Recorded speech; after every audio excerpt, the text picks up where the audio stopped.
Vamos a ver una cosa muy fundamental. Ustedes saben que la tecnología últimamente está muy avanzada, sobre todo para dar un mejor cuidado de enfermería a estos pacientes que son tan desvalidos y que necesitan del 100% de nosotras. La terapia intravenosa. ¿Qué dice la terapia intravenosa? La terapia intravenosa dice preservación del capital venoso del ser humano, no dice neonato, pediatría o adulto, nos dice que tenemos que preservar y para eso tenemos que tener alto conocimiento y preparación en el momento de administrar una terapia intravenosa. ¿Qué nos dice acá el Centro de Prevención de Infecciones? ¿Quién sería el Centro de Prevención de Infecciones? Es la CDC, ¿no es cierto? La CDC es la que nos dan normas y guías para nosotros aplicarlas. Esto es que queda la CDC en Atlanta, Estados Unidos, y entonces nos dice pues que está relacionada a la prevención de infecciones de catéteres intravasculares. ¿En qué está basada? En la educación, en la capacitación y dotación de personal. Son tres factores importantísimos que a veces nosotros no lo tomamos en cuenta. Educación. La educación está dada del primer grado a través de obtener nuestro título, ¿no es cierto?, como enfermeras, como licenciadas en enfermería. Y la capacitación, pues, son constantemente las reuniones, la participación que vamos a los cursos, a los congresos, donde nos traen de otros países o del mismo interior del país o nosotras vamos y capacitamos a nivel nacional. Dotación de personal, es que se debe de cumplir los estándares internacionales. Miren, el otro día estaba conversando con una colega del Instituto Nacional de Enfermedades Neoplásicas, dice, ustedes tienen, en la UCI tienen, que no se cumpla por diversos motivos, de acuerdo a las instituciones, pero ya se está cumpliendo la atención. El estándar es 2 pacientes críticos por una enfermera.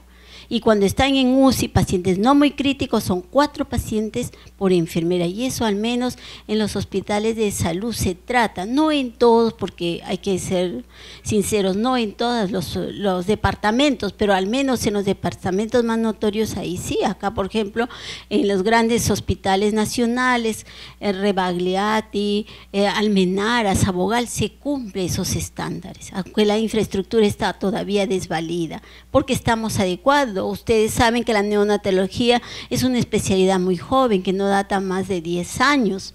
Entonces estamos adecuándonos, ya hemos empezado por lo que es la dotación de personal, ¿no? En otros sitios, en otras especialidades no se cumple. Pueden tener para una quimioterapia, como yo he visto, la enfermera tiene 30, 40 pacientes que tiene que canalizar las vías. Y miren usted qué paradoja que hay en la vida es así. Enfermeras de mi edad, porque yo ya estoy un poquito ya por retirarme, avanzar, prefieren venopunzar al paciente, como le dicen, pinchar y pinchar y pinchar, y no colocarle un catéter venoso central que le va a facilitar la vida a ella y más al paciente. Entonces todavía estamos con ese esquema, ¿no?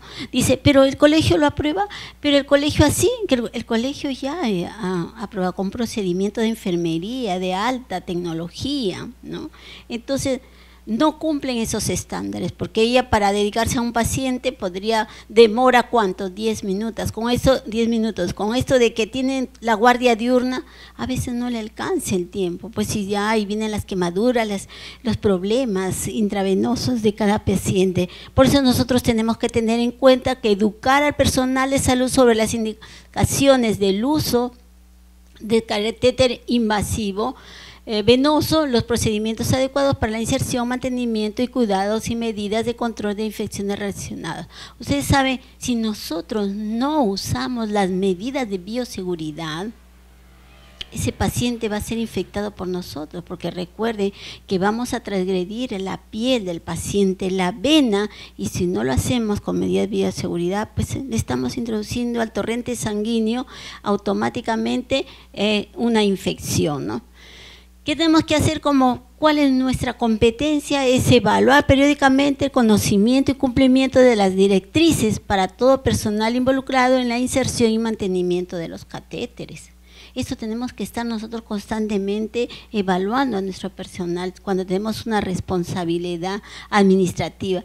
Designar solo el personal capacitado para demostrar competencias en la inserción y mantenimiento de estos catéteres periféricos y centrales, porque debe haber un monitor. Nosotros no estamos acostumbrados, nuestra idiosincrasia es diferente, porque si yo como experta en catéteres voy y le digo a la colega, está bien lo que estás haciendo, se molesta, reacciona y piensa, ¿usted qué se cree? Usted se cree dueña del catéter, entonces ya vienen las controversias. Y como nosotros en la área hospitalaria, en nuestro centro de trabajo nos conocemos porque pasamos turnos, al menos nuestro turno es el mismo, ya nos conocemos, ¿no? Yo puedo ser muy antipática, pero soy tolerable. Y en cada momento yo me presto a enseñar, pero si me reacciona bruscamente, porque si le digo algo es porque lo está haciendo mal, y quien se perjudica es el paciente. Entonces, las jóvenes, sobre todo, yo veo acá mucha colega joven, no reaccionen así, la actitud sea diferente. A ver, disculpe, a ver, ¿me puede decir cómo lo hago correctamente? Porque ya han cambiado, no es lo mismo que aprendimos hace... Miren ustedes, del 98, 99, hasta ahora ya todo ha cambiado. Del año 2000 al 2018 la tecnología ha avanzado, tenemos el internet en los celulares. Si tenemos una duda, pues entremos al internet. Entonces, hagamos eso y hagamos escuela con las nuevas que ingresan. Eso es lo que yo les recomiendo siempre a las colegas. Garantizar el nivel adecuado del personal de enfermería en una UCI, ¿no? No de que somos 4, pero faltó al fondo una enfermera, no, va a salir de la UBI una porque no hay personal.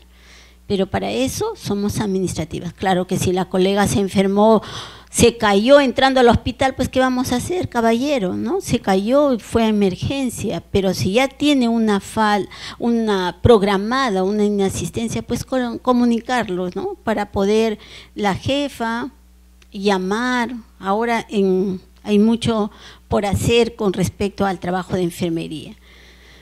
¿Qué nos dicen los estudios de observación? Sugieren que una elevada relación paciente-enfermera se asocia con una infección relacionada a catéter, y esto es la verdad que nosotros tenemos que tener siempre en cuenta, ¿no? Bueno, no sé por qué.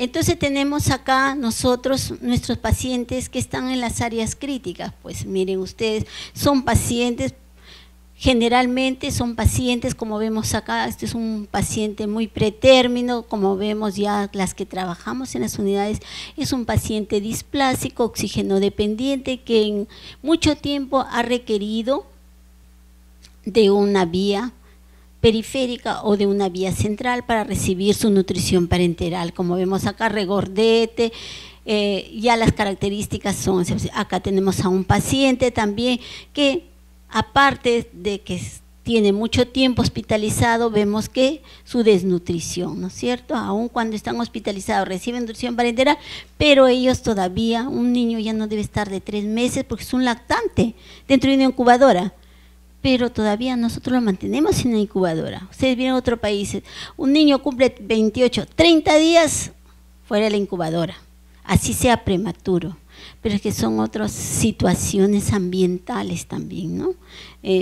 Va a ir a una cuneta, está con los padres, puertas abiertas, el padre permanece las 24 horas del día y no hay ningún problema de que se le desinfecten ni esas cosas.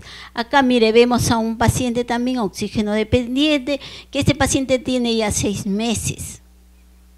Es un prematuro extremo. ¿Qué calidad de vida futura va a tener ese niño en cuanto a su neurodesarrollo? Y si nosotros le incrementamos las venopunciones y venopunciones de ese niño. Acá tenemos un paciente también que es un niño a término, y acá tenemos pues a un pacientito que ya va saliendo de su estado crítico. Entonces, de acuerdo a las normas de práctica de la Sociedad de Enfermeras Intravenosas de Estados Unidos, nos dice que es requisito previo contar con una experiencia en la colocación de cánulas en venas periféricas, de administración de terapia por vía endovenosa. Estos requisitos son previos y necesarios para insertar un catéter venoso central de inserción periférico, y con que él culminará esto con una licencia obtenida a través de una organización médica o de enfermería para contar con la idoneidad comprobada en la inserción de los catéteres. Y vemos pues que las enfermeras cada vez tendemos a la subespecialización. La que coloca catéteres es bien cotizada porque llaman a una clínica y va y se gana pues en 1 hora, 2 horas, porque tiene que hacer las cosas correctamente también, hasta ya instalado la infusión que va a pasar hasta ese catéter y se gana su dinero.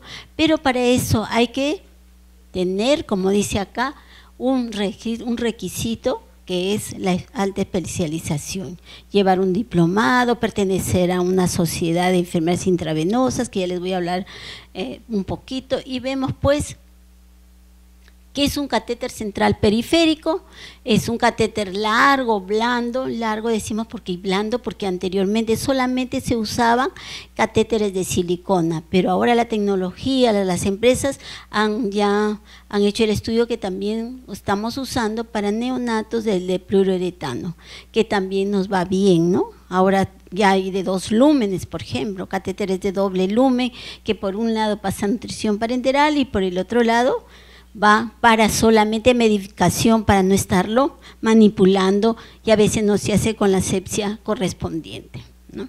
Entonces, miren ustedes, dice, generalmente a través de las venas más grandes de la fosa antecubital. ¿Cuáles son estas venas? Las venas basílica, la cefálica y la mediana, y que van a vena cava superior o vena cava inferior. Si ingreso por los miembros inferiores, va a vena cava inferior. Y si ingreso por la cabeza, por el cuello, que son las yugulares, y por los miembros superiores, va a estar alojado en la vena cava superior. Entonces, antes de usar un catéter, es necesario confirmar la ubicación mediante una placa de rayos X. Nosotros sabemos y tenemos que concientizar, no que le falta la vía, no. Tenemos que comprobar, porque han habido muchos eventos adversos por usar el catéter. Está en aurícula o ventrículo y no le he comprobado, después hay un bloqueo cardíaco y el paciente se muere. Entonces, por eso es que es exigente, antes de usarlo, comprobar con una placa de tórax. El tiempo óptimo de permanencia de un catéter aún no está definido, dependerá del paciente y su patología, si las vías de acceso son débiles o tienen riesgo quirúrgico alto.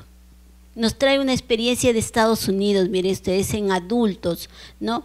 En Middleton duró 4 años un catéter. En Olen, la fundación de Olen duró de 5 a 7 años. Eso es en pacientes adultos.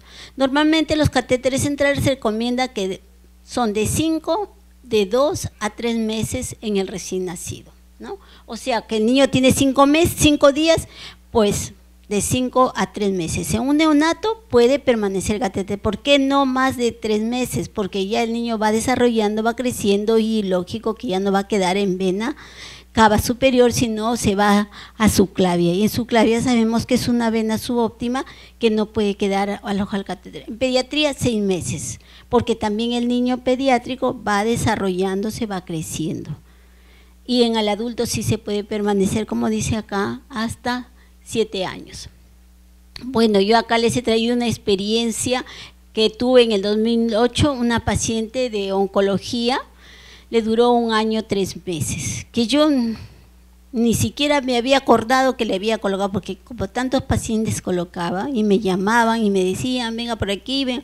Y yo, cuando la paciente llegó a emergencia por un cuadro de deshidratación, claro que yo previamente a ella le dije, no se deje tocar cuando venga al hospital, no, esto tiene que estar así, así. Y bueno, y eso no quiere decir que el año 3 meses ella no le han curado el catéter, venía pero solamente a oncología para que le hicieran su mantenimiento cada 7 días o cada 15 días, dependiendo. Todo depende del paciente de acuerdo a la educación que se le dé. Yo he tenido la oportunidad de estar el año pasado en España y los catéteres sí les duran ahí a los pacientes, sobre todo de quimioterapia. Cuando les retiran, ya termina su tratamiento, ya también le retiran el catéter, el pique. ¿Y quienes lo colocan? Son las enfermeras. Hay un grupo de terapia intravenosa que coloca estos catéteres, del paciente esperando, tiene su interconsulta y también hace interconsulta para pacientes postrados de muchos meses, entonces ellos tienen que tener una vía central para administrarles siempre su medicación, ¿no? Entonces tenemos que la vena cava superior y la inferior son lugares ideales para la localización del extremo del catéter, dado el gran flujo de sanguíneo que recorre estas venas. ¿Por qué? Porque las venas, ustedes saben que mientras más gruesa es la vena, las paredes son más delgadas. La vena tiene 3 capas, la interna, la media y la íntima, que es la externa, y cada una cumple una función. Entonces acá, como son delgadas, el flujo es mayor, toda la medicación, todas las infusiones van y se suspenden a través del catéter, están en un flujo. Entonces, ¿por qué?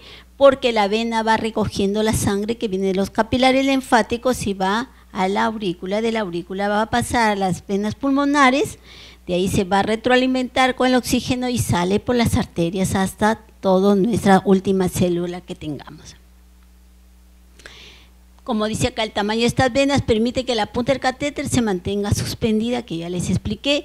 En la práctica se ha comprobado que existe un mayor riesgo de trombosis si la colocación de la punta del catéter es subóptima, o sea, queda en línea clavicular. Nosotros también tenemos que tener en cuenta y saber si queda en subclavia, es una periférica, no es, porque hemos tenido eventos adversos, se extravasa, se rompe por el flujo, por lo que sea, por la manipulación, por X razones. Se rompe y comienza, muchas veces ustedes van al bebé, la colega les entrega, muy bien, ustedes van a hacer el baño correspondiente, a movilizar en la mañana y se dan cuenta porque la espalda está bien edematosa, ya se renda. O si no, está bien hinchado el pechito. O si no, ya se queda acá solamente localizado. Y cuando está recibiendo nutrición parenteral, es bien difícil que los aminoácidos, sobre todo los lípidos, se reabsorban. ¿Cuándo está indicado? Bueno, todas sabemos ya que al recién nacido menor de 1500 gramos, hay que colocarle un catéter. ¿Por qué de 1500 gramos?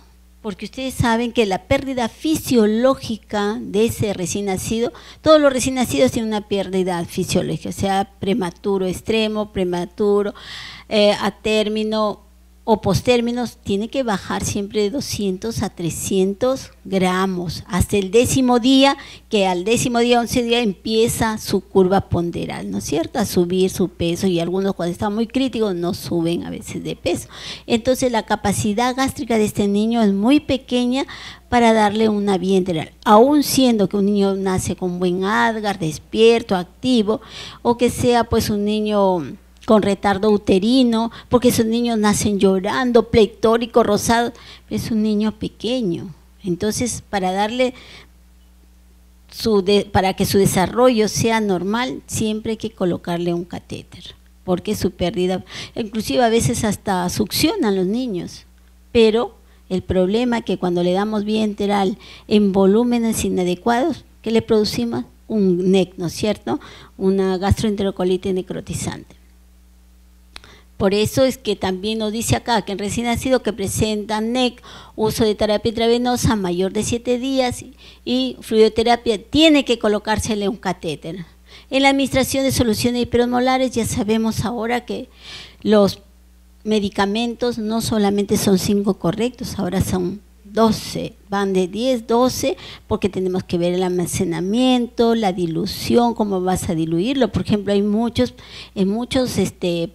provincias que cuando voy a dar una capacitación dicen, no, porque el Inepenen se pega, se obstruye, pero ¿cómo diluyes el Inepenen, por ejemplo?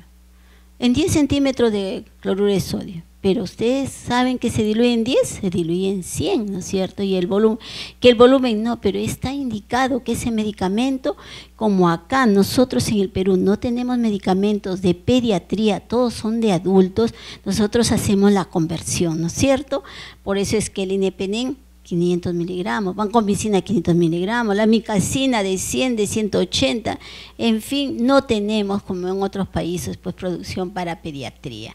Y eso es lo que nosotros tenemos también que leer la posología, en cuánto diluyo y con qué es compatible o no es compatible, y cómo el tiempo de administración. Por ejemplo, todos los medicamentos aminoglúcidos tienen que pasar en 1 hora. Amicacina, Dalacin, pero algunas no lo hacen en la gentamicina, porque es poquito, no, plan, y no es así. Entonces, porque estamos haciendo que el riñón del paciente sufra, y después vienen los grandes problemas, sobre todo cuando son muy prematuros, ¿no es cierto? Tenemos que tener mucho cuidado. Entonces tenemos, por ejemplo, el anfotericin es un medicamento vesicante, irritante. Aparte de que te quema la vena cuando va por periférica, también produce mucho daño al paciente. Por eso es que se pasa dosis mínimas en 6 horas, porque lo hacemos en bolo largo, ¿no es cierto? Entonces, se recomienda implantación de catéteres venosos centrales cuando el tratamiento es mayor de 4 semanas y debe estar basada en políticas de institución y juicio profesional del enfermero. Nosotros que trabajamos ya sabemos que ese paciente va a necesitar un PIC. Decimos, este paciente hay que poner un PIC, pero ¿qué tenemos que esperar? 48 horas. Porque el niño, el recién nacido es muy diferente al pediátrico, al adulto, que se le puede colocar inmediatamente cuando necesita. Claro que tiene que estar hemodinámicamente estable, pero todo lo que es venas, torrente sanguíneo del niño cuando nace prematuramente no está bien focalizado, no está desarrollado. Entonces siempre, por eso dicen, no pasa. ¿Por qué? Porque esa venita. O a veces ustedes colocan el PIC y ven como un enrollado, porque esa vena todavía no.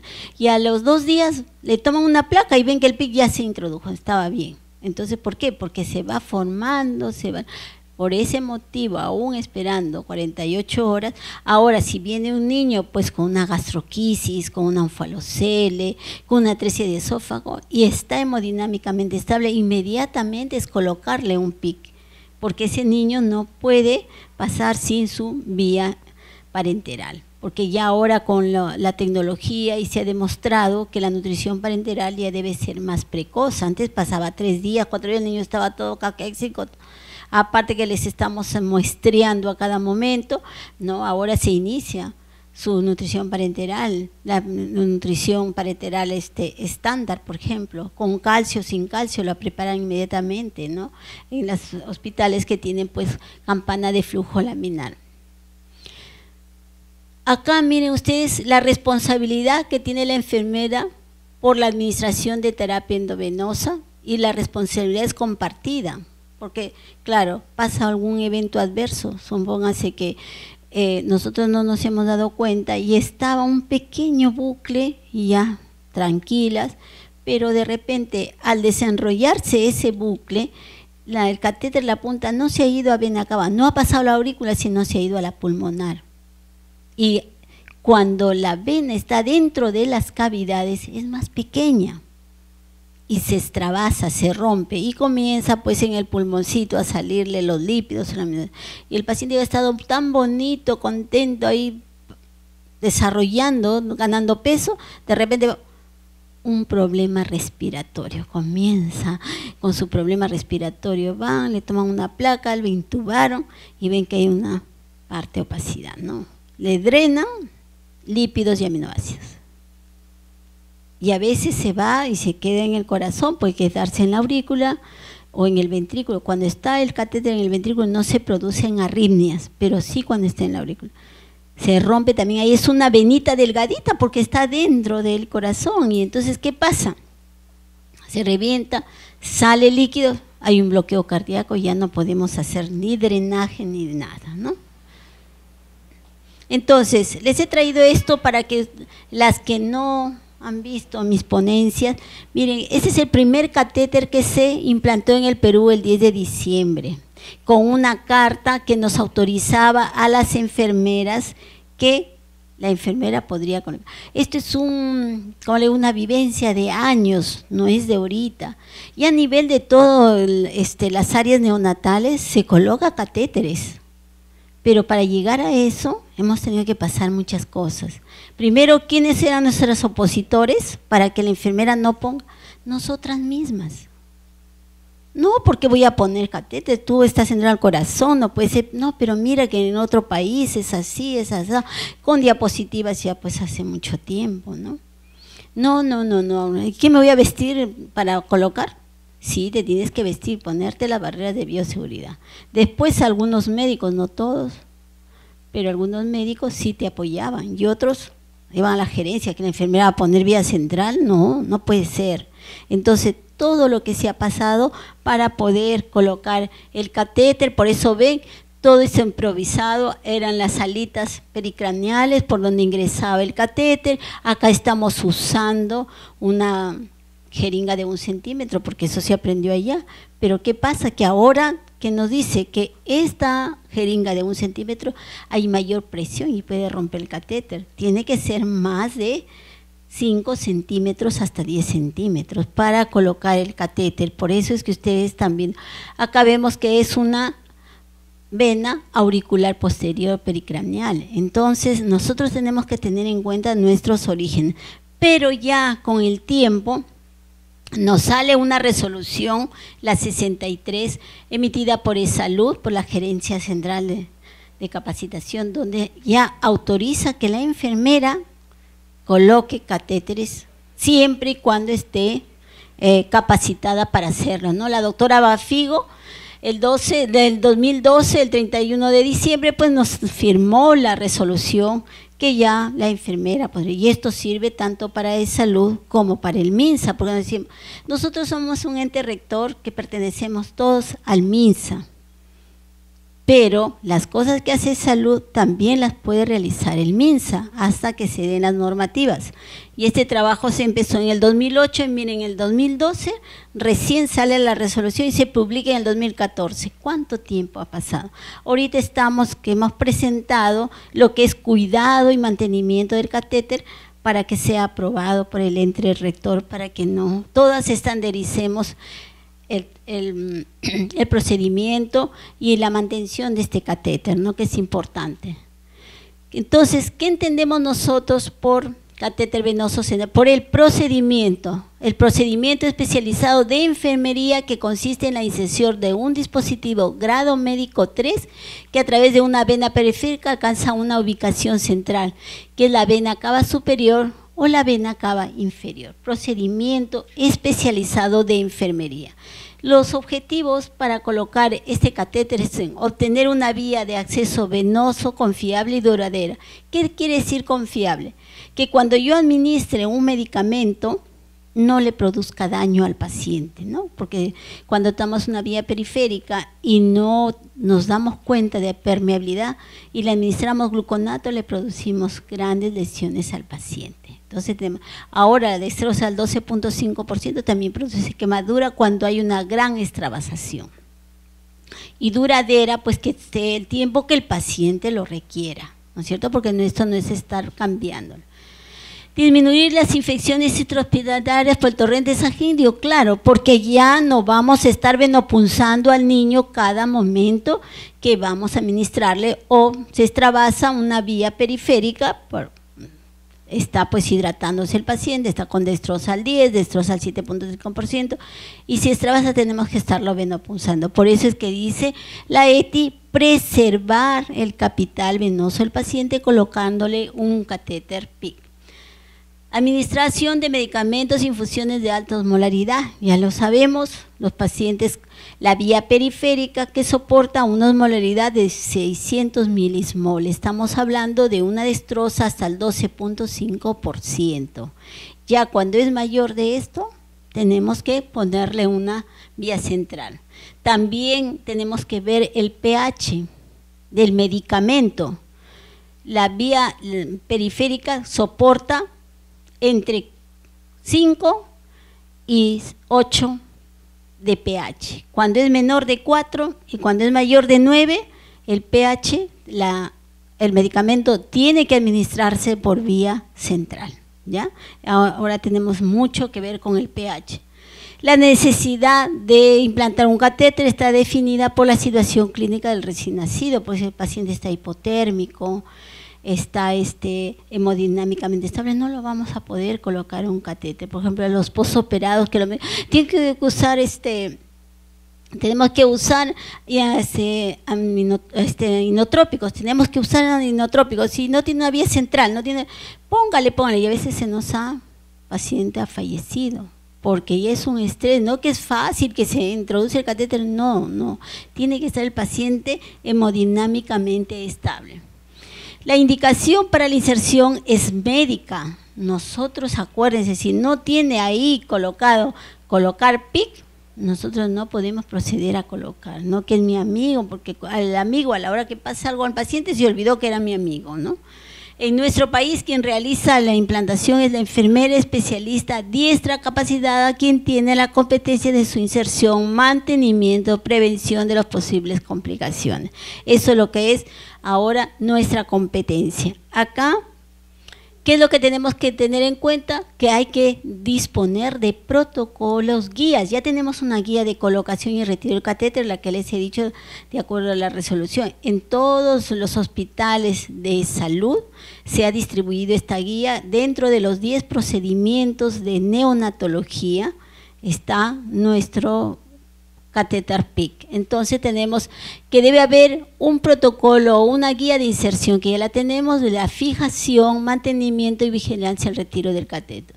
¿Por qué? Porque esto nos va a ayudar a minimizar el riesgo potencial de complicaciones relacionadas a la colocación, mantenimiento, mejorando la calidad de vida futura de nuestro recién nacido. Acuérdense ustedes que el niño, cuando no le podemos canalizar la vía, es porque el niño siente dolor, siente estrés, y así nosotros querramos y estamos ahí picoteando, va a ser bien difícil, porque la vena se constriñe, se contrae por el dolor, por el estrés, y por qué otra cosa, la hipotermia. A un niño hipotérmico no podemos nosotros canalizar la vena, entonces bien difícil. Y también es distensible la vena también, porque ustedes pasan un catéter, pasan un Avocat, cuando es una periférica, y se distiende la vena, y el flujo también puede pasar por ahí. A veces nos olvidamos, nos confundimos, y bueno, el NPT, por decir, está a 9 cc por hora, y no lo programé o me equivoqué, no sé qué pasó, cuando entrego me voy a dar cuenta, ya había terminado el NPT, porque eso comienza, y esos accidentes pasan. Entonces para eso estamos nosotros, para que esto no sea así. Hay algunas generalidades antes de colocar el catéter, como vemos, valorar la necesidad de la implantación, siempre valorar si es necesario colocar un PIC, porque muchos dicen, colócale el PIC, pero si el niño está con 10, 15 centímetros de leche materna o maternizada, ya no necesita, porque ese niño por vía enteral se está alimentando. ¿Para qué voy a introducirle un catéter, que es un procedimiento altamente invasivo, ¿no? Por eso nosotros tenemos que tener en cuenta el perfil del paciente, ¿requiere o no requiere? ¿Y por qué? ¿Cuál es la causa? Que la temperatura sea pues de 37 grados, porque ya sabemos que un niño hipotérmico no se va a poder canalizar. Si el recién nacido es menor de 28 a 30 semanas, el procedimiento tiene que realizarse dentro de la incubadora por la pérdida de calor, ¿no? Estamos hablando pues un niño de 1000 gramos, 1200 gramos, entonces tenemos que adecuarnos a realizar el procedimiento dentro de la incubadora. Si el recién nacido debe estar tranquilo, se debe usar analgesia o sedación. Acá han de ser una controversia, pero ahora no.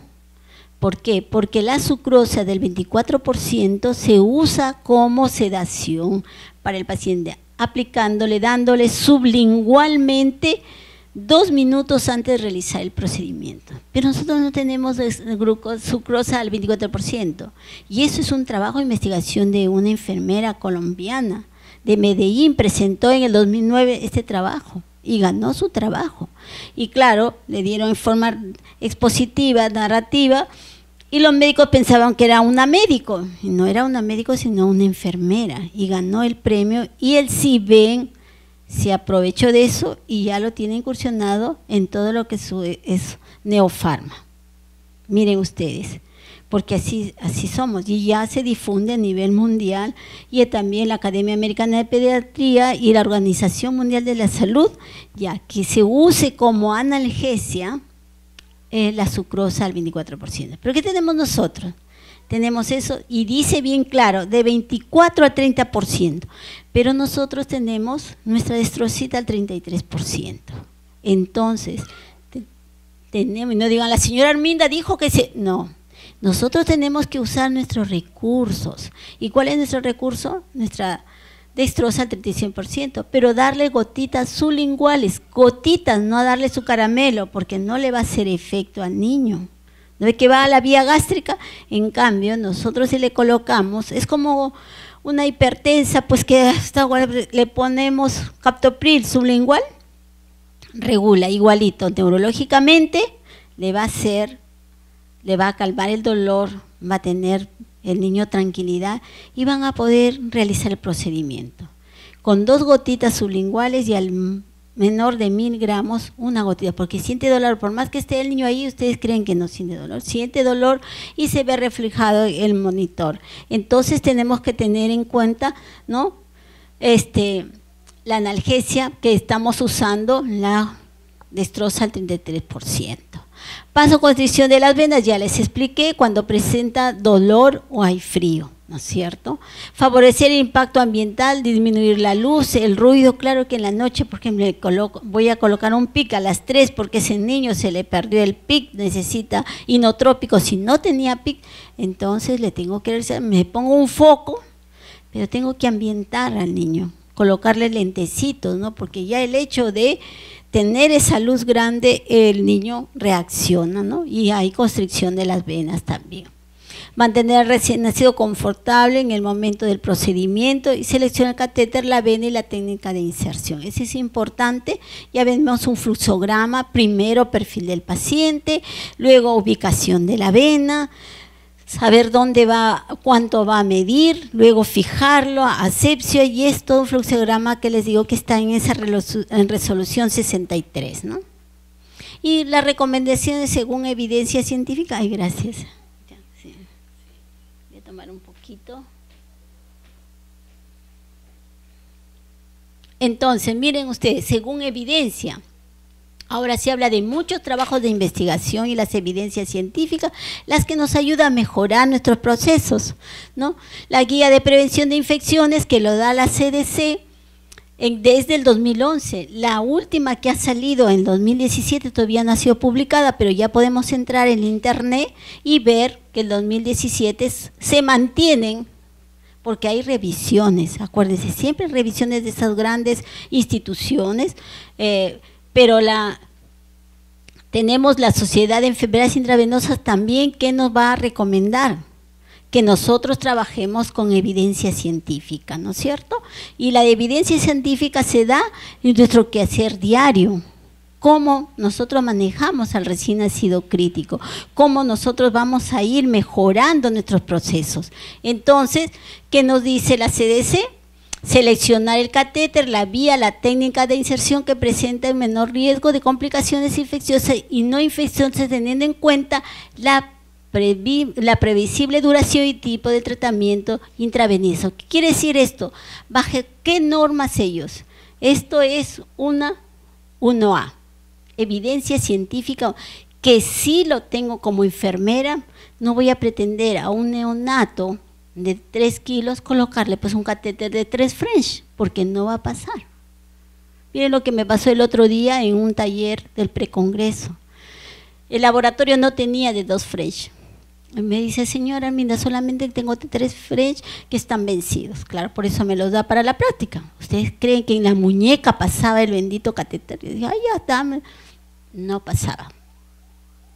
Felizmente que había llevado yo de 2 French, y ni con la misma, todo tiene razón de ser, como digo.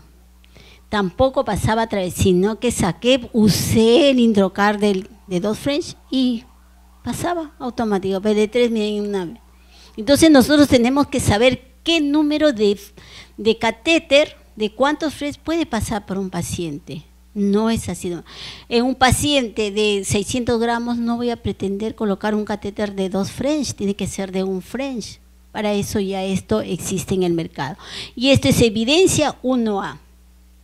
Por eso se han hecho estudios, ¿no?, a través de la evidencia científica. Designar un personal entrenado y con potencia documentada para la inserción de los catéteres. También es 1A, porque no al aprendiz, que ella aprenda, yo como les digo a las colegas, mientras tú más vías periféricas coloques, te va a ser más fácil, porque tienes destreza. Pero si viene una colega y quiere colocar el catéter y está que lo ven, pulsa por acá, por allá, y se va al otro brazo y después termina en la cabeza. ¿Eso es normal? Pero así somos. Nuestra actitud a veces es tan mezquina con nosotros mismos, más con el paciente. Entonces lo que tenemos nosotros, que ya que ustedes están acá, es decir, no puedes, pues no es malo, no puede. Todavía le falta un poquito más. Yo cuando coloco catéter con otra colega, y bueno, pues fallé la primera y mira, estoy estresada, porque no siempre voy a poder. No soy el todopoderoso. También tengo que venir de repente con algún problema de la casa, que ya al ingresarme, algún evento que pasó, me he estresado, pues. Entonces, no va a pagar los platos rotos el paciente, sino uno tiene que ser idóneo y decir, mira, estoy contigo, ponle la segunda ya, tu canal es seguir, tranquilo, no por eso me voy a sentir menos, ¿no? Entonces, miren ustedes que es importantísimo la evidencia científica. Tenemos que los procedimientos que se describen en la guía de la CDC se refieren al acceso o mantenimiento de los catéteres venosos centrales de largo plazo, por ejemplo, dispositivos de acceso vascular. Esos incluyen los catéteres centrales de inserción periférica, que vienen a ser, es lo mismo, miren ustedes, dice catéter venoso central de inserción periférica, y acá, catéter central de inserción periférica. Es al contrario, cuando decimos PIC es lo mismo, porque el otro día me llamó la colega, no, yo quiero llevar un percutáneo, no, le digo, un catéter venoso central, no, percutáneo, es lo mismo, es la designación que se le da en diferentes países, ¿no? Por ejemplo, en México le llaman alita de ángel, no sé por qué razón y circunstancias, pero a ellos le ponen.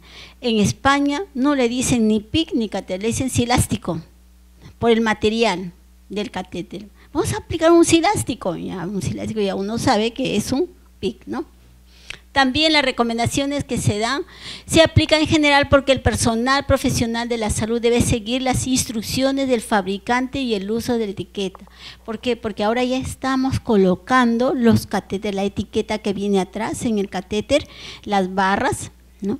Porque si hay algún problema, algún evento, nosotros podemos con garantía reclamar al laboratorio para que vea el lote, porque ellos traen por lotes, ¿no?, del extranjero, porque ellos para acá traen los catéteres. Entonces ya tenemos y le decimos, mira, este catéter, llévate la guía, o sea, ¿dónde lo pegamos? En la hoja de colocación del PIC, porque nosotros tenemos un registro, una hoja, después de haber colocado el catéter, y ahí tenemos ciertos ítems, y ahí atrás también se coloca esa barras.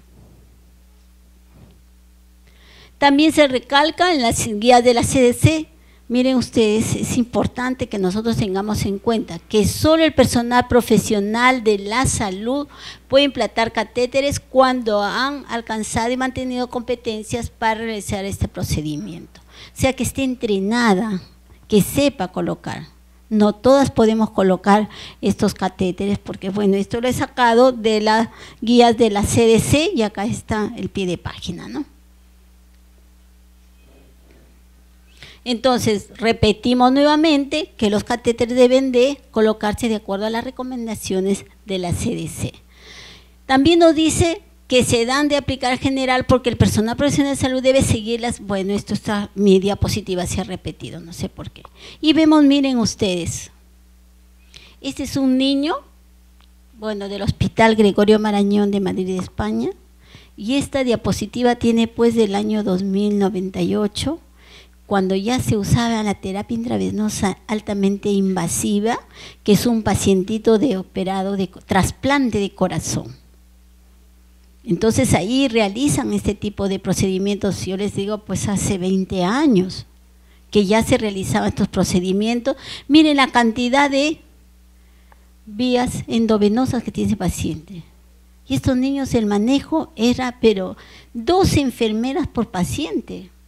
¿Pueden creer ustedes? No es que esté solo, abandonado, no. Y que tiene pues una, acá como ven, está con alta frecuencia, está el niño, y poco a poco todos los días le van retirando de acuerdo a su mejoría, ¿no? Entonces, y acá están, miren ustedes, todas esas llaves que nosotros unimos, 2 o 3 llaves de acuerdo a las infusiones, no las protegen, porque el ambiente es tan estéril que no necesita protección para que se infecte. Nosotros tenemos que protegerlo por el mismo, por la manipulación que nosotros le hacemos también a estas llaves, ¿no es cierto?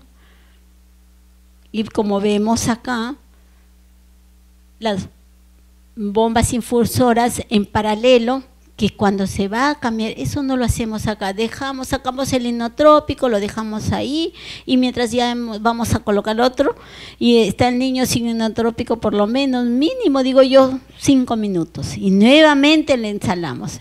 Tiene que hacerse en forma paralela, que ya esté preparado con la dosis para hacer el cambio, para que el paciente no tenga esas fluctuaciones al momento de usar los inotrópicos. Todo debe estar equitativamente ya preparado. También tenemos otras recomendaciones según la evidencia, que las intervenciones, higiene de manos, tanto clínico antes de manipular un catéter, como lavado de manos quirúrgico para el procedimiento. Y parece mentira, pero miren ustedes, ya va a colocar el catéter, ¿te lavaste las manos? Sí, ya me lavé. ¿Cómo te has lavado las manos? No es que tienes que lavarte las manos quirúrgicamente. Los mismos pasos, pero quirúrgicamente. Entonces regresa. ¿Te lavaste las manos? Sí, pero ¿y por qué has cerrado el caño? Si te has lavado las manos, te vas a secar con un campo estéril y te estás cerrando el caño. Vaya nuevamente.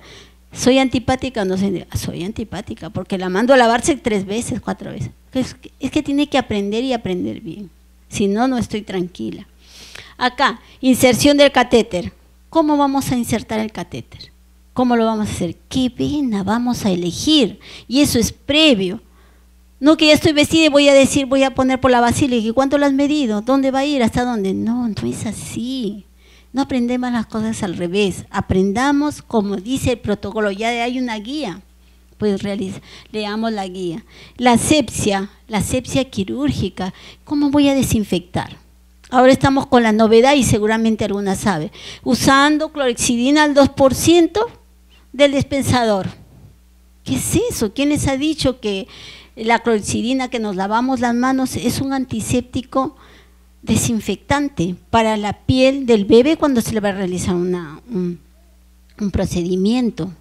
No, yo no sé dónde han sacado, porque no tenemos. Lo ideal es usar clorhexidina al 0,5 o al 1%, que no hay en el Perú. Pero tenemos nuestra clorhexidina que nos lavamos las manos. Acuérdense que esa es jabonosa, no es acuosa. Si hubiera, porque hay clorhexidina al 2% acuosa acá en el Perú, y ya lo tienen varios hospitales, que se usa en lactantes de 2 meses hacia arriba y en los pacientes adultos, quizás podríamos diluirla con todas las barreras de bioseguridad, o de lo contrario pedir a las farmacias que lo puedan diluir bajo campana de flujo laminar y nos envíen por lo menos al 1% en dispositivos que sean adecuados. Pero no usemos, pues, porque dicen, no, en la maternidad de Lima, y yo, miren, la tesorera de la sociedad es la jefa de la maternidad. Dice, a mí me va bien. Y ella me contestó el otro día, pues estábamos en un precongreso, me dice, a mí me va bien y no tengo infecciones. ¿Pero es lo correcto? No es lo correcto. ¿Por qué tenemos que hacer chabacanerías, digo yo? No hay, pues no hay. No es que la iodopovidona es altamente tóxica, sí, todos lo sabemos, pero es un antiséptico para la piel. ¿Y con qué lo sacamos? Con agua destilada estéril. Inclusive vienen las ampollitas de 5 centímetros, estamos entibiándolas dentro de la incubadora para poder hacer la limpieza. pero no usemos. El jabón de clorexidina al 2% es para lavarnos las manos. Nuestras manos no se esterilizan. ¿Qué hace? Hace el barrido de la flora transeúnte para no caminar de un paciente a otro paciente. Y la flora residente. ¿Cuál es nuestra flora residente? Acuérdense ustedes, es el estafilococo coagulasa negativo que tenemos todos en nuestra piel, desde que nacemos hasta que nos morimos. Todos tenemos este bicho, y si no hacemos una buena asepsia quirúrgica, pues le introducimos al torrente sanguíneo. Eso por eso a veces dice, no es Klebsiella, no es Pseudomonas, no es estafilococo epidemides, es estafilococo coagulasa negativa. Para mí, automáticamente la colega hizo una mala desinfección. Entonces hay que tener siempre en cuenta eso. Por favor, cuando vaya a sus hospitales, que estoy usando clorexidina al 2%, así que bien. ¿Qué clorexidina jabonosa? No, pues eso no es justo, ¿no es cierto? Miren, tenemos antisépticos 3 que son antisépticos para hacer procedimientos. La iodopovidina al 10%, la clorexidina al 0,5%, al 1%, al 2%, y el alcohol de 70 grados también es un desinfectante, pero es de acción rápida. Entonces yo hago la limpieza y luego pues coloco una vacuna, una subcutánea, una intradérmica o una intramuscular, pero es para acción rápida, no es para colocar un catéter central periférico, ¿ya? Y las medidas, por favor, usemos adecuadamente las medidas de bioseguridad. ¿Y cuál es el EPI? Por ejemplo, equipo de protección individualizada, gorro, mascarilla, si es posible lentes, nuestro mandil estéril, guantes estériles. Esos son nuestras barreras de bioseguridad. No por mí, es por el paciente, porque si no lo uso adecuadamente, voy a transmitirle una infección al paciente. Por eso cuando canalicemos vías periféricas debemos de colocarnos una máscara. ¿Por qué? Porque estoy, acuérdense que les he dicho, transgrediendo, rompiendo la piel y me voy a la vena, pero yo estoy tosiendo. Eso le estoy introduciendo al paciente, ya sea para adultos, pediátricos o neonatos, con mayor razón, porque son inmunodeprimidos los pacientes que tenemos nosotros. El cuidado y mantenimiento, cada vez que yo voy a usar ese dispositivo intravascular, tengo que hacerlo con las medidas de bioseguridad. Si no tengo pues clorexidina alcohólica, que debería, porque existe en el mercado la clorexidina alcohólica que se le aplica a los puertos, a las entradas, las llaves de doble vía, triple vía, o a los bioconectores, antes de manipularlos, uso el alcohol de 70 grados. Y con guantes estériles. Cada vez que cojamos una vía central, tiene que ser con guantes estériles. Entonces ahí vamos a disminuir pues la bacteremia, que acuérdense hace 10 años, hace 4 años que hubo pues bacteremia cero, donde vinieron de todos los países a través de epidemiología y nos decían pues que tenemos que tener bacteremia cero. Y nosotros nos molestábamos a veces que no, pero miren ahora, todo se trabaja en evidencia de las bacteremias, por eso nos dice stop a las bacterias, o sea, nosotros tenemos que darle un alto a estas bacterias, ¿no? Bueno, esto ya les he dicho un poquito de la CDC, pero que está involucrada, miren, las 4E. ¿Qué significa las 4E? Acuérdense que son las inyecciones seguras de la CDC, y esto está en la guía, ustedes ingresen al internet y lo van a ver. Que está incluida o involucrada la epidemiología, que es la que revisa, hace el seguimiento a todos los casos de infecciones, ¿no es cierto? Al menos en mi hospital, la epidemiología está haciendo siempre, y cuando hay por ejemplo, se desarrolló Pseudomonas y le damos al paciente un aislamiento revertido, entonces la epidemiología va y hace el estudio del caso, cuándo fue, cómo fue, qué se usó y los antecedentes, tanto del paciente desde que nace hasta del mismo personal en su manejo. Educación, formación continua del personal sanitario, que es importante, que es lo que estamos haciendo hoy día. He estado viene a hacer revisión de las prácticas seguras del organismo gubernamental, y esto está involucrado dentro del Estado, la institucionalidad, el MINSA y en fin. La evaluación de la tecnología, revisión de dispositivos médicos, de repente algo vino, estuvo infectado o de repente estuvo caducado. Todo eso tenemos que tener nosotros en cuenta, ¿no? Formación del equipo de terapia intravenosa. Esto es el anhelo futuro, que acá en el Perú formemos un equipo de terapia intravenosa y pertenecer a la de España, que es importante. Aquí ya no tiene que ver solamente neo, pediatría, no, tiene que estar involucrada todos, en realidad, todos los que colocamos catéteres o usamos las vías centrales periféricas y también, miren ustedes, funciones del equipo de terapia intravenosa. ¿Cuál es la función importante? Implementar los sistemas de vigilancia epidemiológica para conocer y calcular. ¿Qué vamos a conocer y calcular? Los riesgos que se suceden cuando vamos a colocar una vía periférica, ¿no? Un tratamiento. Los tiempos de permanencia de los dispositivos intravasculares. Recuerden, antes se cambiaban las vías periféricas cada 72 horas. Recuerden que nos peleábamos con la colega, no las cambió y era un paciente difícil, le tocaba cambiar en la mañana y venía la de la tarde y era una jaladera de pelos. Ahora no, los dispositivos tienen mayor permanencia. Hay una, no es que le haga propaganda, la íntima, que según el laboratorio, la empresa, las especificaciones técnicas, puede durar hasta 10 días. ¿Pero por qué dura hasta 10 días? Que yo antes de colocarlo he hecho una buena asepsia quirúrgica y le he fijado bien. Pero si hago así ya, y uso solamente alcohol o alcohol iodado, no, porque produce flebitis. Entonces tiene ya ese dispositivo para mayor, no me durará por los 10 días, pero sí me puede durar 7, 8 días. Entonces yo estoy contenta porque al 8º día recién voy a volver a venopunzar, pero como yo sé colocar el catéter, mejor le pongo su PIC, ¿no es cierto? Evitamos las complicaciones, modificar el desarrollo de las estrategias de prevención. Para eso son las sociedades de cualquier sociedad, modifica. Nosotros a través de la Sociedad de Enfermería Neonatal, el SOCIPEN, ¿qué queremos? ¿Cuál es nuestro anhelo? Es estandarizar por lo menos un proceso.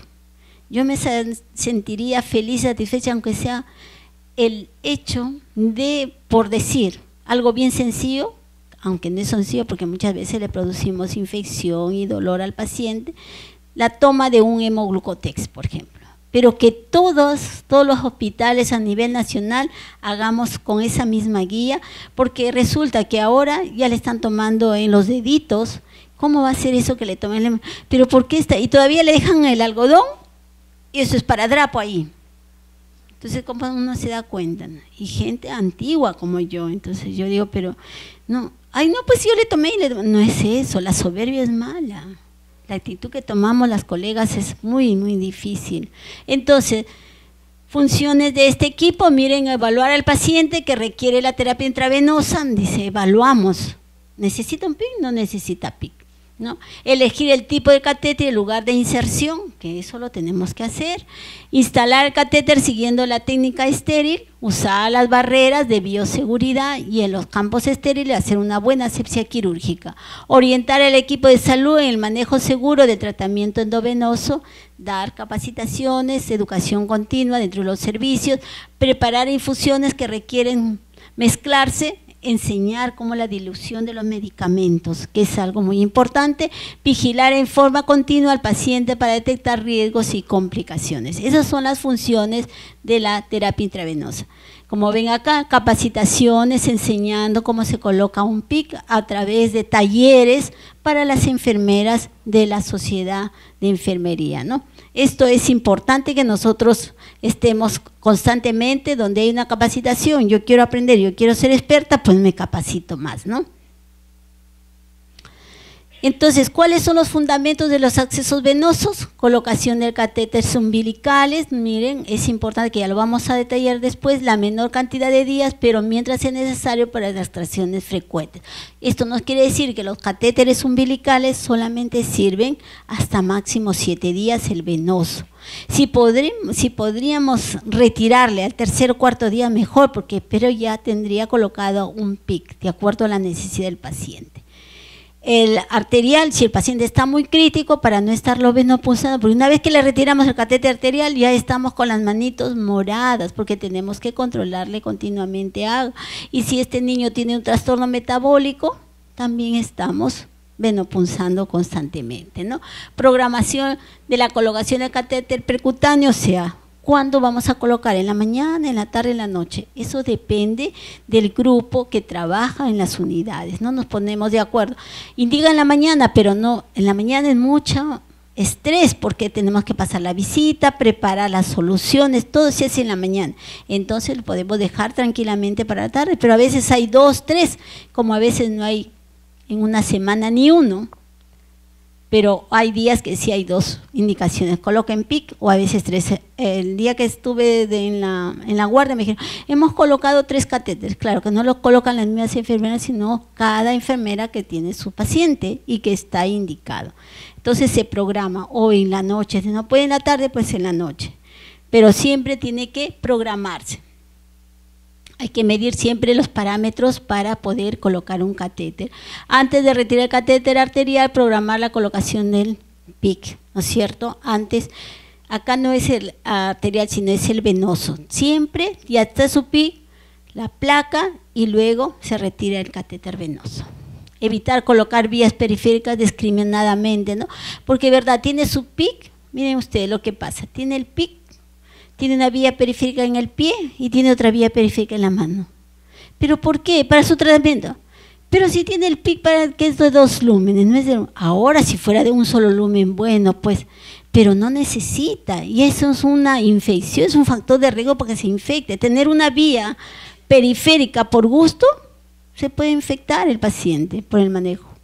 Y a veces, por no usar el catéter, que tiene que ser con perfusor, con tiempo, programar, pues por ahí le ponen el medicamento en bolo cuando no requiere que sea en bolo. Entonces nosotros tenemos que tener en cuenta eso, que los pacientes que no son canalizados se recomienda colocar catéteres percutáneos al segundo día de vida, por eso es a las 48 horas. Ahora ya se ha avanzado, ya no es que 3 días ni 4 días, a las 24 horas hay que colocarle su PIC.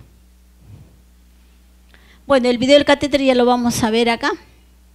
Ustedes, después que terminemos de esta ponencia, lo vamos a ver.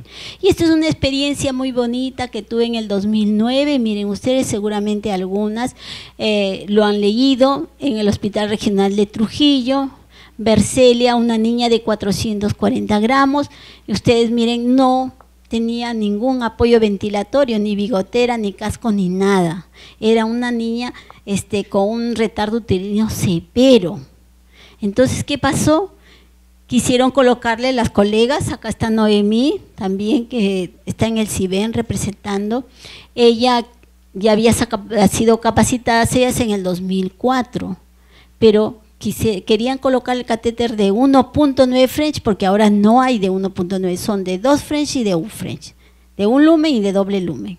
No pasaba el catéter. ¿Qué pasa?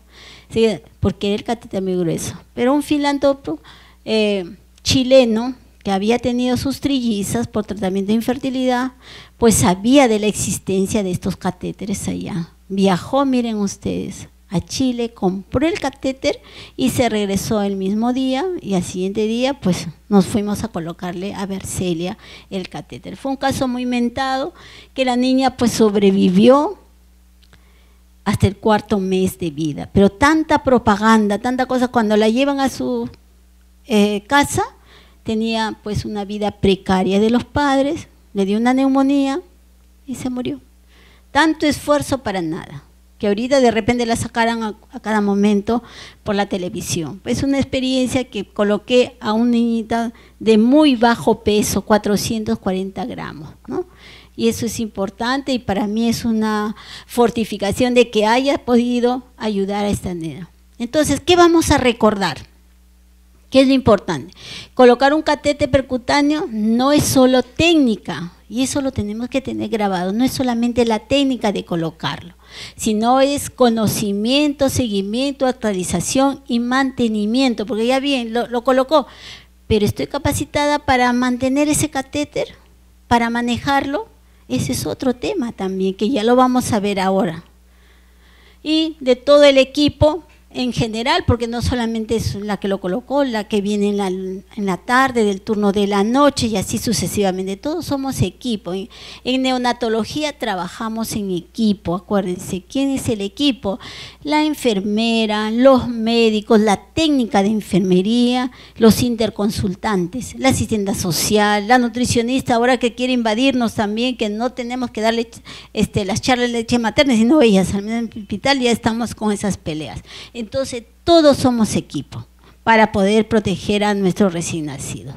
Y bueno, el mantenimiento y vigilancia, esto es poco, nada más. Vamos a ver el video de la implantación del catéter después que terminemos esta ponencia, ¿ya? Entonces, usos y cuidado. ¿Qué tendríamos que hacer nosotros para minimizar el riesgo?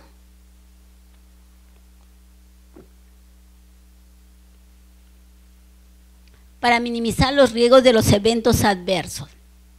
Quien tiene implantado un catéter de esta manera favorece la vida del catéter y debemos de contar con los protocolos, guías, mantenimiento y uso de la manipulación, ¿no? Que nos permita mejorar la calidad de los cuidados de enfermería con respecto a la terapia intravenosa. Entonces siempre tenemos que tener una guía, ¿no? Un protocolo para minimizar el riesgo de algún evento adverso. Objetivos, indicación del catéter para la administración de la terapia intravenosa. Esto es nuestro objetivo definitivo, como dice acá, que esté indicado el catéter. Realizar protocolos o guía del cuidado especializado de enfermería estandarizados en la terapia intravenosa. Nosotros tenemos que llegar a un punto clave de estandarizar todos nuestros procesos, determinar las medidas preventivas en la manipulación evitando posibles complicaciones. Estos son nuestros objetivos definitivos, como les digo. Entonces, para el tratamiento, ¿cuándo se va a usar el catéter? Para un tratamiento mayor de 7 días de fluoroterapia, según la guía de la CDC del año 2006, que la del 2017 no se ha cambiado, siguen igual estas guías, ¿ya?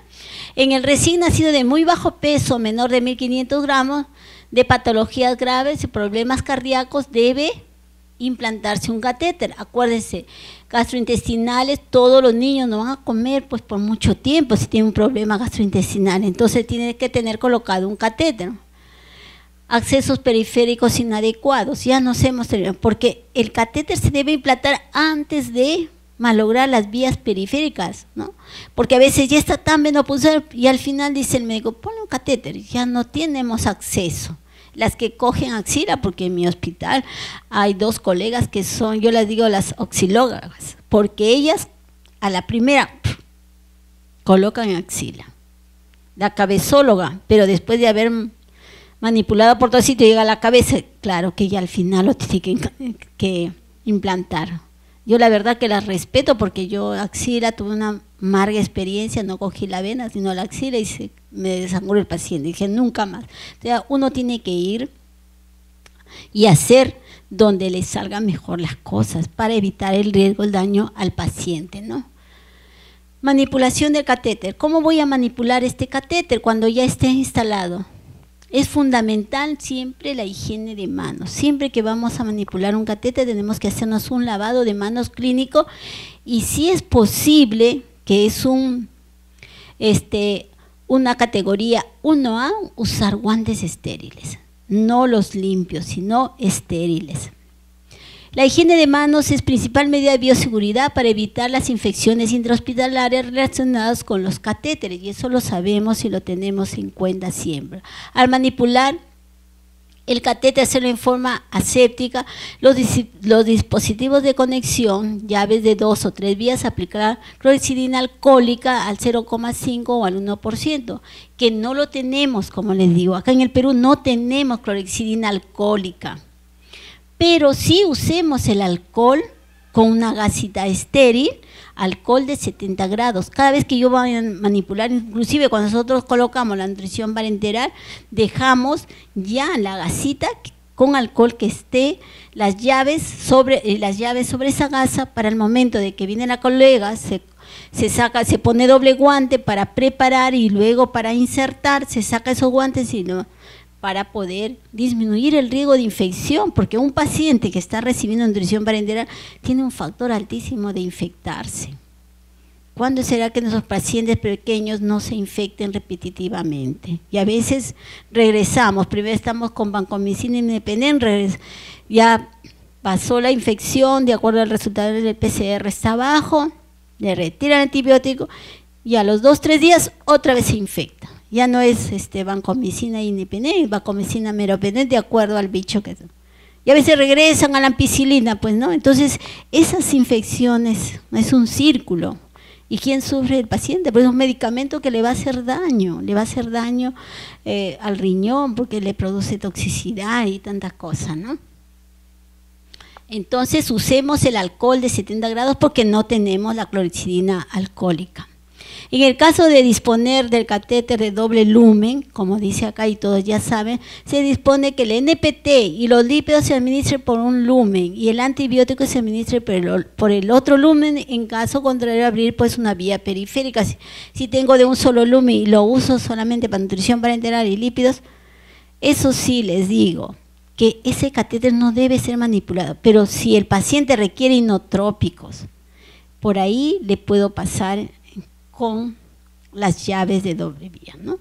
Puedo pasar, y el volumen debe ser de adecuado. Por ejemplo, el primero iría al 0.1, luego iría el de 0.3, y el final que va a los lípidos 0.5, supongamos, y al final van los aminoácidos que son a 3, a 4, a 5, a 10 cc por hora, pero al final porque va a ir empujando, ¿ya? Y se puede pasar en línea con perfusor todos esos medicamentos y abrirle pues una vía periférica para colocarle los antibióticos. Nunca usar para antibióticos porque ya tienen varias infusiones en este caso. Como nos dice la CDC, terminantemente prohibido administrar algún fármaco en Y simultáneo con la nutrición parenteral, porque a veces hay medicamentos que hacen precipitación, por ejemplo el fenobarbital, la furosemida, se cristaliza y se obstruyó el catéter y perdimos, ¿no? Entonces hay que tener siempre en cuenta. Sí. La curación se hace cada 7 días si es que es necesario. Ahora lo vamos a ver, ya viene una diapositiva de eso, ¿ya? ¿Ya, Mati? Mantenimiento del catéter. Nuevamente tenemos higiene de manos, guantes estériles antes de cada manipulación. ¿Cómo voy a manipular? ¿No? Vigilar posibles conexiones accidentales. Esto es importantísimo porque a veces nos entregan, pero hay que revisar. A veces no revisamos, somos muy confiadas. Entonces siempre revisar, porque a veces le conectó y la llave se rompió y cuando a la hora que voy a manipular al paciente está todo mojado y que no ha recibido la dosis el paciente. Entonces siempre uno, por eso antes de ingresar, lavado de manos y bueno, voy a revisar, pues si ya, si no, mira, ¿a qué hora la has puesto? No, vino la nutrición parenteral a las 5, o vino, lo instalé a las 6, no le pude hacer su hemoglucotés, ya bueno, en la noche, porque tiene que pasar 1 hora, 2 horas para hacerle su hemoglucotés, porque se ha modificado la dosis, ¿no? El flujo, entonces tenemos que tener muchas cosas en cuenta. No tomar la presión, porque el catéter está abajo, acá en la manito, y acá tiene el manguito de la presión. Claro que está bien cada hora, según la programación, pues insufla, pero es un riesgo de que el catéter también se nos obstruya o si no forme trombos. Acuérdense, por favor, colegas, que dentro de la vena está el catéter. Es un dispositivo y si nosotros le hacemos presión a ese bracito, a ese miembro, también la vena está sufriendo. Y entonces produce descamación del epitelio y se forman los trombos. Y eso a veces no lo sabemos. Entonces no se debe de hacer, por eso es que se deja el miembro ahí usado. No tocarlo para nada, porque ya está, si es un niño pequeñito que tiene un dispositivo que está ahí, que está afectando la vena porque no es natural, hemos implantado este catéter. Entonces todo eso lo tenemos que tener siempre presente, ¿no?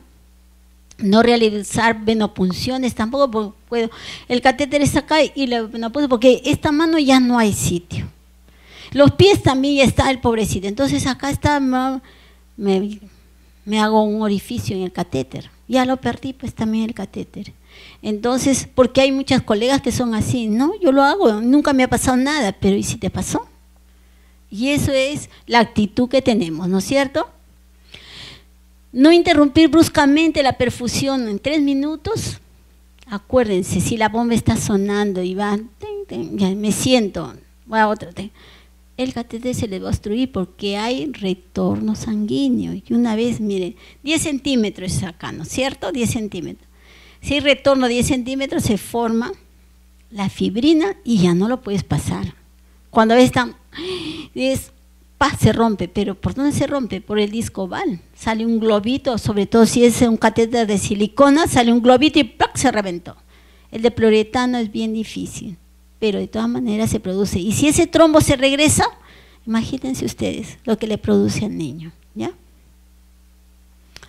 Entonces, el método de irrigación de lavado del catéter en caso necesario será de flujo turbulento, flush-stock, ¿no? Porque en otros países, por ejemplo en el Hospital de La Paz, ellas permeabilizan y lavan su catéter, lavan, y que son de un Fresnel, los lavan al momento de, por ejemplo, si voy a administrar medicamento, se terminó, lo programé en 30 minutos, en 1 hora, entonces también con cuánto tengo, de acuerdo al doble de la longitud del catéter, 1 centímetro, medio centímetro, también si un bebito de muy bajo peso no puedo incrementarle mucho volumen, ¿no? Ay. Entonces, acá, favorece la limpieza interna del catéter usando jeringas de 3 con solución fisiológica, lo que les decía al hacer el flujo. El volumen para el lavado, como les digo, es el doble, de acuerdo a la Sociedad de Enfermeras Intravenosas de 2006, es siempre el doble. Si son 10 centímetros, pues son 2 décimas, 3 décimas del catéter que se puede aplicar. Se lava con solución fisiológica, bueno, ya les he dicho, en caso de catéter de 1 y 2 Fresnel, no pasar la presión de 1 a 2 bar. De esta manera se evita la ruptura del catéter según la CDC, utilizar jeringas siempre de 3 y de 5, nunca de 1 porque aumenta la presión, ¿no? Mientras la jeringa es más pequeña va a haber mayor presión. No se debe administrar medicamentos en bolo. Valorar la situación clínica del recién nacido. La medicación debe infundirse por perfusor de 30 a 60 minutos. ¿Por qué? Por ejemplo, la vancomicina sí o sí está indicado en el neofarma que se debe aplicar en 1 hora, en 60. El imipenem en media hora. La fontericin B se tiene que aplicar pues en 6 horas. Ahora, cuando usamos la cafeína endovenosa, por ejemplo, dice en 30 minutos. En una reunión del CIBEN yo le hice la pregunta al doctor Sergio Calomber que por qué nosotros aplicábamos ahí, dice que no hay ningún problema, pero se tiene que respetar el protocolo y la guía de la institución. Ahí nosotros aplicamos la cafeína, la dosis que nos indican, más 3 centímetros de dextrosa al 5% y pasarlo en media hora. Tenemos que hacerlo porque así ya está protocolizado. Pero dice que no debería suceder eso, ¿no? Entonces, no extraer ni infundir sangre ni hemoderivados del catéter, porque ahora es el cuento. Si se va a retirar el catéter, bueno, pues hay que hacer una toma de muestra, un hemocultivo intracatéter, ¿no? Intracatéter lo podemos hacer porque si se obstruye ya lo voy a retirar, pero nunca hacerlo porque el volumen, el fresh es muy finito, tenemos que hacer de una vía periférica. Ya, esa es mi recomendación. Mantener el perfusor a ritmo constante, que viene a ser la bomba de infusor, asegurar la presión y la velocidad del flujo, evitar el reflujo de sangre por catéter por posibles obstrucciones. Hay que pinzar si se realiza un cambio de infusión. Siempre hay que pinzarlo, por eso tiene ese dispositivo para nosotros cerrar, bloquearlo para poder hacer el cambio de la infusión que se piensa administrar. Por el alto riesgo de aumento de obstrucción, no se recomienda mantener el catéter salinizado, cerrado. Por eso es que se tiene que dotar con el número de bombas infusoras o jeringas que se tiene que tener, porque eso de no, que a mí no me va, en algún momento se va a obstruir. Además es un gran riesgo de infectarse teniendo un catéter bloqueado en ese momento. Hay que purgar cuidadosamente los sistemas de infusión y evitar la entrada de aire. Sí, pues porque la mamá viene y dice, señorita, aquí hay una burbujita en la conexión de la línea. Ya, señora, no se preocupe, señora, pero cuando esa burbujita ingresa al torrente sanguíneo, va a la aurícula y comienza pues el monitor, porque es una burbuja de aire, acuérdense. Entonces nosotros tenemos que hacerle caso a la mamá, tratar de eliminar esa burbuja de aire para evitar daño del paciente. Ustedes saben, o no sé si han tenido la oportunidad de ver, que cuando entra la burbuja el paciente se pone pálido, bradicárdico y hace un poquito de esfuerzo respiratorio y a veces se produce una apnea. Entonces tenemos que, no es que no le, hay un espacio en blanco donde no ingresa el oxígeno. Entonces no hay torrente sanguíneo y eso es lo que va a producir, ¿no es cierto? Por eso hay que tener mucho cuidado, ¿ya?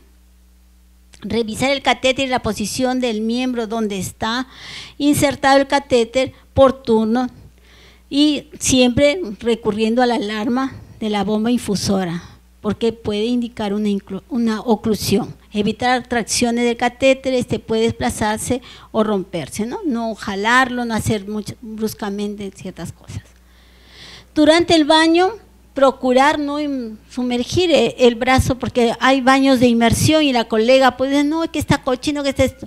Se moja el tegader o el apósito transparente estéril, después vienen las complicaciones, porque puede producirse una infección o que el catéter se salga. Entonces nosotros tenemos que evitar eso, ¿no? Retirar el catéter cuando ya no sea necesario, porque disminuye la sepsis relacionada al catéter. Si el catéter ya terminó su tratamiento el paciente, por eso dice retiro a la culminación del tratamiento. Hay que retirarlo porque acordémonos que es un riesgo que el paciente puede infectarse, ¿no? También en algunos hospitales yo he visto que usan los filtros. Esto no hay evidencia que va a disminuir la morbilidad ni la mortalidad. No, según la CDC, no está comprobado que este catéter, que este filtro va a disminuir la infección, ¿no? Todavía no hay. Según la CDC se recomienda usar las mínimas conexiones porque disminuye el riesgo de la sepsis relacionada a catéter, ¿no? Mientras menos conexiones tengamos es mejor, pero si es necesario tenemos que colocarle las llaves de doble vía o de 3 vías. No infundir soluciones parenterales que presenten turbidez, partículas o fugas, y eso ya lo tenemos bien en cuenta con los pasos de la administración de medicación. Usar viales de unidosis siempre que sean posibles. Si utilizan viales multidosis, limpiar el tapón del acceso con clorhexidina alcohólica, que no la tenemos, alcohol de 70 grados, que tenemos que usar. Utilizar dispositivo estéril para acceso de las conexiones y no es necesario cambiar los sistemas de perfusión antes de las 72 horas, salvo pues que sea un niño pretérmino. Nosotros en nuestro hospital cambiamos las líneas y las infusiones cada 24 horas, cuando un niño es menor de 1.500 gramos. Si es mayor de 1.500 gramos, se quedan las 72 horas. Solamente cambiamos el NPT porque es dosis. Ustedes saben que el NPT no se puede tener, aunque últimamente estamos con el déficit de equipos y dicen, no se cambia las líneas ahora hasta mañana. Imagínense ustedes cómo estamos trabajando. Y después se infectan y nos echan la culpa a nosotros, dice la institución no dotó, no dio, no sé. Cuando se administra el NPT, bueno, ya les dije eso, y cambiar el equipo de administración de medicamentos en horario según el tratamiento. O sea, Esto es bien fundamental porque todavía las colegas no. Tiene ampicilina, no, tiene Inepenen a las 10 de la mañana. Le he preparado, le he sacado la dosis correspondiente, ya. Y si tiene cada 8 horas, le correspondería ¿a qué hora? A las 18 horas, ¿no es cierto? Entonces la colega dice que porque no tiene insumos, dejaron hasta las 6 de la tarde todo el equipo y vengo y le conecto nuevamente la dosis. ¿Eso es correcto? No. Porque si es el medicamento que tiene que pasar en 30 minutos, pues ha estado de 10 de la mañana a las 18 horas esa línea ahí esperando para su siguiente dosis. No, cada vez que yo voy a administrar medicamento tengo que cambiar la línea. Al menos en mi institución hay el sistema de las monodosis que nos envían para purgar la línea una jeringa de 10 y la dosis viene una jeringa de 20 centímetros. Entonces nosotros purgamos toda la línea porque no tenemos a veces adecuadas, muy pocas veces tenemos pues las jeringas adecuadas para las jeringas perfusoras y entonces que se usan solamente 2 centímetros de la medicación, ¿no? Esas jeringas Brown que vienen de 50 centímetros, vienen con su conexión delgadita y esa a veces aprovechan, y a veces quedan las jeringas 50, pero ya no tienen las líneas porque las usamos para la medicación, para evitar ese volumen excesivo, ¿no? Cambio y curación del apósito. Esto es bien importante, justamente la pregunta que me ha hecho Matilde. Dice, recomendaciones de la CDC. Miren que todo está basado en la CDC, en las normas, las guías que ellos nos dan. Entonces, y de la Sociedad de Enfermeras Intravenosas, el cambio del apósito debe realizarse cada 7 días o cuando se vea sucio, húmedo o despegado. Y yo a esto digo cuando es necesario. Pero ellos dicen bien claro, tanto para neonatología, para pediatría y para los adultos, que se debe de curar cada 7 días. Pero si yo veo a los 7 días que mi paciente está con su tegader transparente, permeable, bonito, ¿para qué lo voy a manipular? Porque también es un riesgo de que se infecte. Y además acuérdense que el PIC está enrolladito y no tiene punto de fijación, que en ese hecho yo puedo jalar el catéter y ya no queda en vía central. Entonces, para evitar esos riesgos, nosotros decimos si es que es necesario, porque ya nos conocemos como enfermeras y a veces no piden ayuda a las enfermeras, solas quieren hacer todo y nos salen las cosas pues mal. Siempre hay que pedir ayuda. Si no es a mi colega, pues a la técnica o el mismo médico, fulanito, al menos a los residentes en nuestro hospital nos ayudan bastante. A veces yo encuentro y ya está aspirando al paciente. ¿Por qué no me has avisado? Le digo yo. No, porque mira, si yo estoy sentada escribiendo o contestando el teléfono, tienes que llamarme la atención. Pero si estoy ocupada pues canalizando la vía, el niño se llena de secreción, le bajo la saturación, el volumen minuto, ahí sí, yo no me molesto. Pero no que inmediatamente va a ir a aspirar, porque esa es mi función, es mi competencia, aspiración a mi paciente. Entonces nosotros tenemos que también tener en cuenta todos esos aspectos, ¿ya?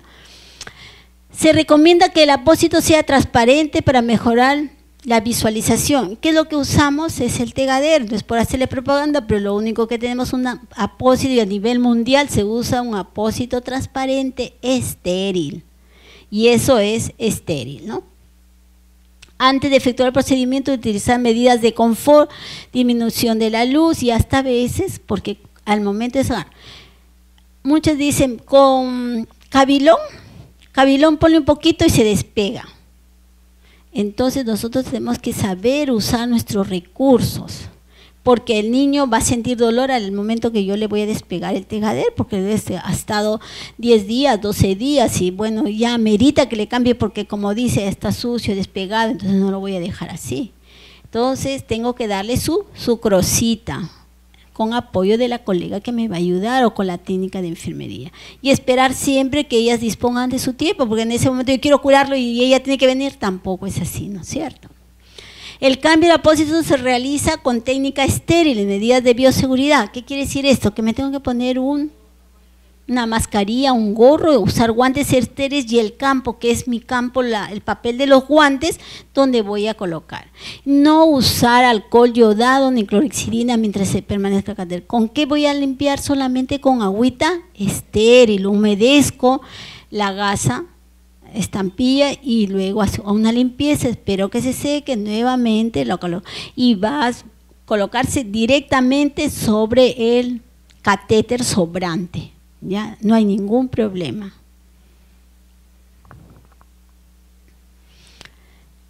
¿Cuándo voy a retirar el catéter? No sé si quedó claro, ¿sí? Ya. ¿Cuándo voy a retirar el catéter? Se debe retirar el catéter, como dice acá. Cuando la indicación que ha motivado su implantación ya pues haya culminado, ¿no? Por ejemplo, término del tratamiento, ya inmediatamente retirarlo. ¿Por qué? Porque es un riesgo para que el niño se reinfecte. Y si se infecta y necesita, pondré otro PIC, porque si ha estado con PIC, ese niño tiene su capital venoso preservado, ¿no es cierto? Cuando hay presencia de extravasación, inmediatamente tengo que retirarlo. Obstrucción, se obstruyó, pues, caballero, tengo que retirarlo. Sospecha de infección o una sepsis relacionada. Ahora la última guía del 2017 que no se la cese, que no se debe retirar.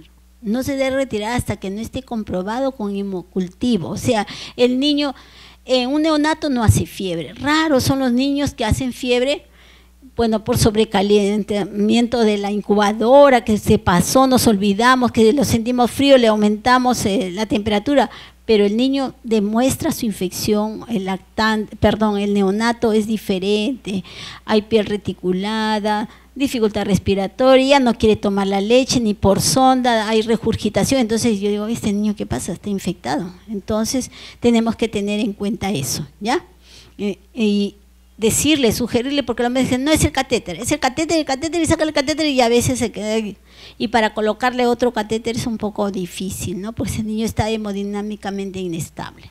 Entonces, porque algunos llegan por la infección a estar en ventilación mecánica, a usar inotrópicos. Entonces, nosotros tenemos que ya conversar con ellos y que ingresen pues a la página de la CDC, la última es del 2017, como les digo, y ahí se enterarán que no. Después que se ha comprobado el hemocultivo en sangre, que sí está relacionado al catéter, bueno, pues si no, hay que retirarlo. Pero de inmediato no se retira, ya se supone que van a dar tratamiento. Entonces, ¿cómo realizamos? Ven acá, como van a tener el CD, cerrado, dice en posición supina, cerramos la infusión, porque a veces no lo cierra, sigue pasando, y después cuando le retiran, sigue goteando la inducción parenteral. Tampoco es así. El procedimiento de higiene de manos, técnica aséptica, procedimiento realizado por 2 personas, siempre acuérdense, hay que minimizar el riesgo de dolor al paciente, ¿no? Limpiar la venopunción con clorexidina, ahí recién voy a limpiar el sitio de venopunción, porque acuérdense, cuando lo introduje y cuando va a salir tiene que ser en forma estéril, ¿no? La limpieza se hace con clorexidina en forma excéntrica, retirar el catéter tirando suavemente. Cuando ingrese el catéter lo hago suavemente, cada medio centímetro. Cuando lo voy a retirar no lo voy a tirar, sino también jalarlo pausadamente, poco a poco, porque se puede romper el catéter y acuerden que está una vena, se regresa a la aurícula y se enrolla el corazón. ¿Quién va a ingresar al niño a sala para sacarle el catéter? Imagínense ustedes. Si presenta resistencia en la salida, se interrumpe esta y se empieza a hacer masajes sobre el punto de inserción. Tiene que ser 30 segundos o 40 segundos. Si continuara la resistencia, aplicar calor húmedo y masajes en todo el recorrido de la vena. Y eso es importante porque hemos tenido experiencias en el Hospital Carrión, no podían retirar un catéter de un fresh a un niñito. Y la verdad es que ya que se tiraban de los pelos las colegas, desde las 10 de la mañana y se retornaba. Entonces llamaron a la empresa me llamó a mí y tuve que darle la recomendación. Pero lo que yo no le dije es póngale calor húmedo. O sea, ¿qué quiere que sea calor húmedo? Humedecer una gasa estéril, ¿no? Con agua tibia y poderle colocar por lo menos 5 minutos. Porque ¿qué pasa? En la parte de la venopunción se forma como una especie de gelatina entre la piel, la vena y el catéter. Entonces nosotros jalamos y el catéter se regresa. jalamos y el catéter se regresa. Entonces hay que tener mucho cuidado. Y si no, es como el cordón umbilical, que cuando le ponen humedad, se injurgita, ¿no? Para poderle cateterizar para un exsanguíneo transfusión, por ejemplo, igualito, así, y entonces empieza a salir suavemente. Tampoco vamos a tener, pero hay que colocarle calor húmedo. Entonces, miren, desde las 10 a las 18 horas recién pudieron retirar el catéter. Y otra me dicen, pero no da efecto, no esto. Pero tiene que salir, yo he visto que sale, me dicen, no, pero el calor, y al que le habían puesto un guante con agüita tibia, entonces era un calor seco. No, pero es que usted no me dijo, bueno, ya, tranquila, no se estrese ya hasta que lo sacaran, pero me avisa si sale o no sale. Estuve en Huancayo y me llaman por teléfono a las 10 de la noche. Señora Arminda, ¿sabe qué? Hay un problema en la clínica Centenario, que se ha puesto un catéter y no puede salir. Y cada vez que le jalan el catéter, el niño llora. Qué raro, dije, pero ¿cómo le ha puesto esto? Sí, pero no sale y el niño llora. ¿Qué había pasado?